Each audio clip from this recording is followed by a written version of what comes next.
Good evening, I'm Michael and you're watching Kini News, the show that brings you today's biggest stories. While the Health Ministry had plenty of good news to share today, it was also the first time we've seen Dr Noor Hisham get as emotional.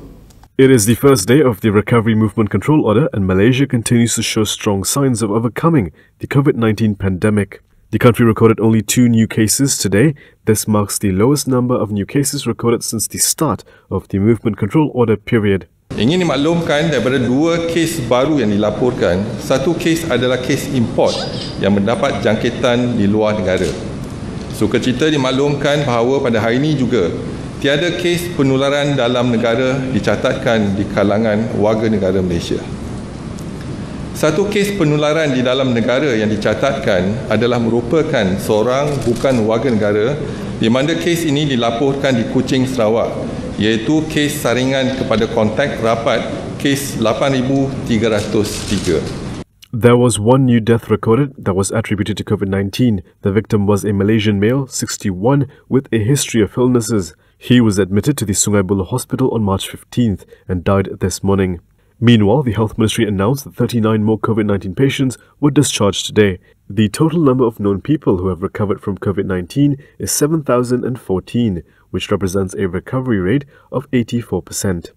While the low number of new COVID-19 cases were a cause for celebration for the dedicated members of the Health Ministry, it was a particularly sad day, especially for Dr Noor Hisham, who announced the retirement of his deputy, Dr Rohaizat Yon. Kalau tak ada soalan lagi, saya ingin mengambil kesempatan ini dengan berhati saya ingin memaklumkan bahawa pada hari ini adalah kali terakhir salah seorang panglima perang saya iaitu Datuk Dr Rohaizat Yon, Timbalan Ketua Pengarah Kesihatan Perubatan bersara wajib pada 10 Jun 2020. Dan setelah berkhidmat selama 35 tahun 10 hari, beliau telah bersama dengan pasukan Kementerian Kesihatan Malaysia mengharungi dan memerangi wabak COVID-19. Tinggi-tinggi penghargaan dan jutaan terima kasih kepada Datuk Dr Rohaizat kerana memberi komitmen yang tinggi sepanjang perkhidmatan beliau kepada rakyat Malaysia. Sekian, terima kasih.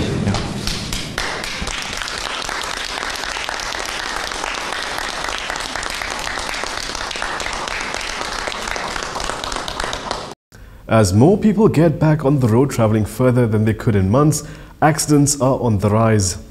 As the nation enters the first day of the Recovery Movement Control Order, police have warned that traffic on highways are expected to increase this weekend, now that interstate travel is allowed. Senior Minister Ismail Sabri Yaakob revealed this at a press conference this afternoon.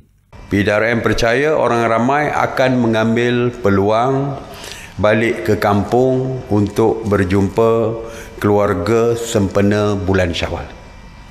Jadi sekali lagi saya ingatkan, yang pertamanya patuhi SOP kerana SOP tetap ada di bawah PKPP ini. Kerana setiap peraturan telah pun diwartakan. Semalam dan hari ini bermulalah peraturan-peraturan baru di bawah PKPP. With the number of vehicles on public roads on the rise, so are the number of fatal accidents. Dan saya juga meminta supaya berhati-hati di jalan raya. Apabila banyak kereta nanti, tentu sajalah akan berlaku perkara-perkara yang tidak diingini. Dan saya dimaklumkan oleh PDRM, kemalangan maut telah pun mula bertambah. Jadi kita mau balik kampung, kita nak balik kampung berjumpa keluarga. Jadi berhati-hatilah di jalan raya supaya sampai ke kampung kita untuk bertemu keluarga dan pulang ke tempat kerja. People travelling together in a vehicle must still be from the same house, and the number of people allowed in a single vehicle will depend on its seating capacity. Meanwhile, in a separate development, Perodua will be offering cash rebates of between 3% and 6% for all models on the road, excluding insurance prices, from today until June 14th. The local car maker said this is to allow customers to purchase a car at a lower price, even before the 100% sales tax exemption for locally assembled vehicles, which will begin on June 15, as announced by the Prime Minister. Perikatan Nasional has been in power for 100 days. I think it's time to see that report card. While a past leader gave them an A, Anwar Ibrahim wasn't as impressed. It's been 100 days with the Perikatan Nasional Administration running the country, and according to coalition member PAS, Prime Minister Muhyiddin Yassin and his team have performed well. In fact, PAS Vice President Muhammad Amar Abdullah is ready to give Muhyiddin an A. Muhammad Amar said Muhyiddin had managed the federal government well, especially in dealing with the COVID-19 outbreak. He said the ability to deal with issues that are out of the ordinary and unforeseen demonstrate his ability as Prime Minister. Muhammad Amar, who is the Kelantan Deputy Menteri Besar, said this when asked how Muhyiddin's administration had performed in its first 100 days in power. Muhyiddin, who is also Pagu MP, took the surprise step by pulling Bersatu out of Pakatan Harapan and forming the PN government with PAS, BN and GPS. Meanwhile, opposition leader Anwar Ibrahim had a different take on Perikatan Nasional's performance during a live session on Facebook this afternoon. The PKR president said several decisions made by the ruling coalition showcases its weakness. Anwar said this was especially apparent in the administration's move to appoint PN lawmakers to GLC posts. Takkanlah dalam jutaan rakyat yang punya kelayakan profesionalism itu hanya ahli parlimen yang layak. Ini kerana pemerintahan pentadbiran Perikatan Nasional itu sangat lemah dan dia terpaksa berpaut pada dahan yang sangat rapuh. Anwar also said Pakatan Harapan Plus has a total of 107 parliament seats in its hands, following a meeting between Pakatan Harapan component party leaders and their allies, namely the Bersatu faction loyal to former Prime Minister Dr Mahathir Mohamad and Warisan under Sabah Chief Minister Shafie Apdal. Kita berkumpul dan kita capai satu persetujuan. Apapun strategi harus bersama, pembangkang harus teguh dalam pendirian mereka. Sekarang ni 107 itu dalam kumpulan ini dan kita akan mara ke depan dalam satu pasukan untuk pastikan mandat rakyat dihormati dan kecelaruan, kebobrokan dan rasuah itu dihentikan. Students have not been to school in months, but for many, that's about to change this month. Schools back in session. Public schools nationwide will reopen on June 24th for students taking examinations. Education Minister Muhammad Razi Jidin said this was decided after taking into account the views and advice from the Health Ministry and the National Security Council. Tarikh pembukaan semula sekolah untuk murid kelas peperiksaan awam iaitu SPM, SVM, STPM dan STAM serta peperiksaan antarabangsa yang setara bagi seluruh negara adalah pada hari Rabu 24 Jun 2020. As for non-exam classes, he reiterated that schools would reopen in stages and that any decision would be announced by the ministry at a later time. The minister also said that outdoor activities such as assemblies, sports and curricular activities will not be permitted until a later date which would be announced. The previous government put a cap on fuel prices, but it appears that the cap has been removed. A clause for the ceiling price of RON95 and diesel from a price control order appears to have been removed by the government. Based on a gazette published on June 3rd, it no longer contains a clause setting the maximum price for petrol and diesel. The gazette was approved by Domestic Trade and Consumer Affairs Minister Alexander Nandalingi on April 10th. The last gazette published on February 21st still contained a clause for a maximum price. Before that, the gazettes had been updated every week. Under the previous government, RON95 and diesel prices were capped at 2 ringgit and 8 sen and 2 ringgit and 18 sen respectively. At the time of reporting, the Finance Ministry and the Domestic Trade and Consumer Affairs Ministry have been contacted for comment. Since February, fuel prices have taken a big hit due to the COVID-19 pandemic, with the government reportedly losing 300 million ringgit for every $1 drop in oil per barrel prices. At present, pump prices for RON95 and diesel are 1 ringgit and 48 sen and 1 ringgit and 63 sen respectively. Coming up next, we delve deeper into the world of gibbons, whose numbers in the wild have taken a hit.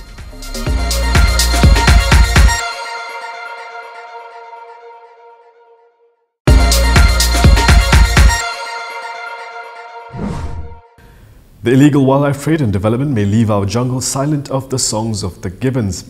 In the second part of our special report.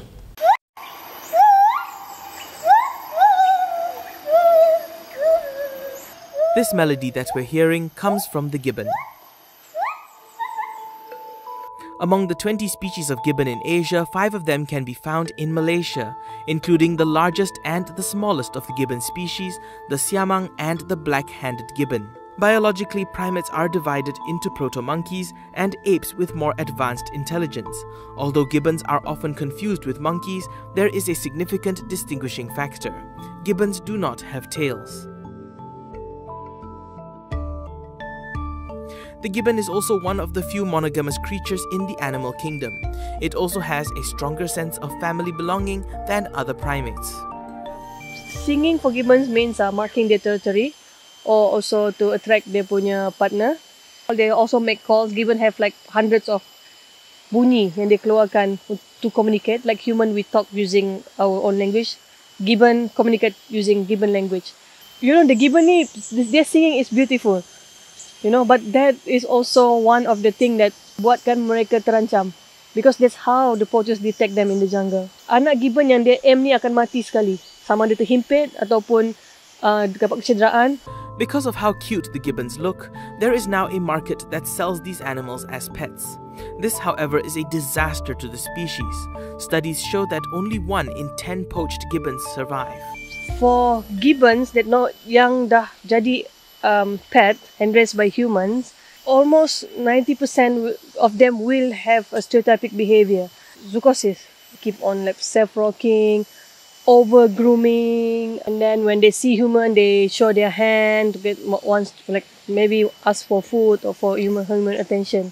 It is also worth noting that once gibbons are removed from their natural habitat in the forest, they often stop singing. Kadang-kadang we pasang loud music dekat rumah kan, they don't realize that actually it really affect the gibbons, dia punya mental. And then yang paling penting, freedom of doing their natural behavior, which is they need to swing, you know, and then they need bigger space. In the jungle, they have 2 to 3 kilometer area to play, to roam around. Tapi dekat you punya rumah, people's home, dalam kandang kecil je, which is less than, what you could say, like less than 10 feet. The International Union for Conservation of Nature has listed the gibbon in Malaysia as a fully protected and endangered animal. Article 69 subsection 1 of Malaysia's Wildlife Act 2010 states that anyone who hunts and or raises gibbon cubs without a license can be fined 200,000 ringgit or face imprisonment of up to 10 years. The penetration of social media in recent times has become a catalyst for the illegal wildlife trade as poachers turn to selling these animals online. A baby gibbon can be sold on the internet at prices ranging from 800 ringgit to 5,000 ringgit, an enticing amount for poachers. In order to lure potential buyers more effectively, sellers often falsify stories that the baby gibbon was found alone after its parents had died, in a move to guilt-trip people into making the purchase. Okay, if they see gibbons advertisement or people having gibbon as pet, what can they do is one, maybe do screenshot to report to the authority, or they also can contact us, the Facebook page Gibbon Protection Society Malaysia atau Instagram. Also, they can actually educate the seller saying apa you buat ni salah. So people that have intention to buy that thing tapi tak jadi nak beli. If you see gibbons crossing the road, you can also take video or picture and contact the wildlife department or contact us and let us know where's the location. Kalau boleh, jangan post on social media dulu the exact location. We don't want these poachers or traders taking advantage lah. And that is all from me today. For more stories, you can go to KiniTV.com. You can also follow us on Instagram, Twitter, YouTube and Facebook for the latest news updates. I'll be back with more tomorrow, same time, same place. I'm Prasad Michael. Thank you for watching.